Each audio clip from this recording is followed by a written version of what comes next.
Okay, the reading reflection I chose for this week is called Essential Components of Special Education for English Language Learners with Learning Disabilities. Position Statement of the Division for Learning Disabilities of the Council of Exceptional Children. I chose this article because it relates back to my teachings. As a special education teacher, I want to be able to provide the best learnings for kids with special needs that also have the same label as an English language learner. The article states that when a student is identified as having a learning disability, the need for instruction in English language development does not end.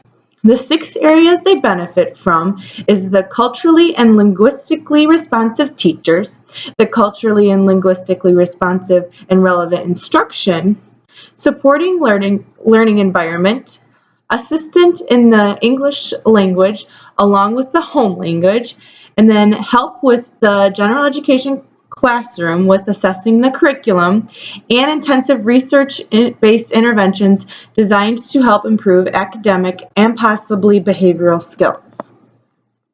The first one, the culturally and linguistic responsive teachers. These teachers build strong relationships with the students and their families. They connect the teaching with the students' experiences and their lives. They also understand the second language acquisition process and know how to support ELL's growth and language literacy. The responsive and relevant instruction, they build with their prior knowledge, and they include explicit attention to linguistic forms and functions. Then the supporting learning environment, they can move to an environment that fits best for them, and that also means that they can go more restrictive or least restrictive based on their special education need. Then the assistance with academic language acquisition means that the teachers must create a learning situation where students can interact with peers in meaningful ways. A lot of vocabulary instruction can help the students to learn words independently. The supports in the general education classrooms, they will receive modifications and adaptations to fit their needs.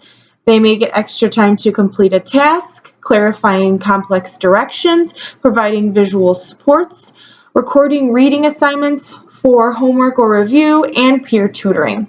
All these accommodations can be written in their IEP, and then this is mandatory for the special education teacher and the ESL teacher to possibly do. Then the 6th area of focus is the intensive research-based interventions. These interventions are the hallmark of special education, and they need to be implemented and documented, basically with their IEP. These interventions can be word study, phonics strategy, speed, accuracy, fluency, and reading connection to texts. Overall, to answer the question of how this week's reading reflection applies to me teaching ELLs, I would have to say this week's has applied to me the most because I'm a special education teacher, and this article gave me the thought of having a student who is ELL also.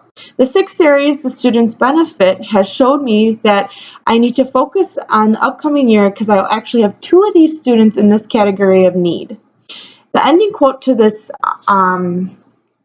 reading reflection says, "Together we share more expertise than any one of us alone." This is very meaningful to me, and then this gave me my lingering question of, given the information of having a student who is both ELL and has a learning disability, what different methods would you use if you had a student in both of these categories, and how would you collaborate with both the special education teacher and the ESL teacher?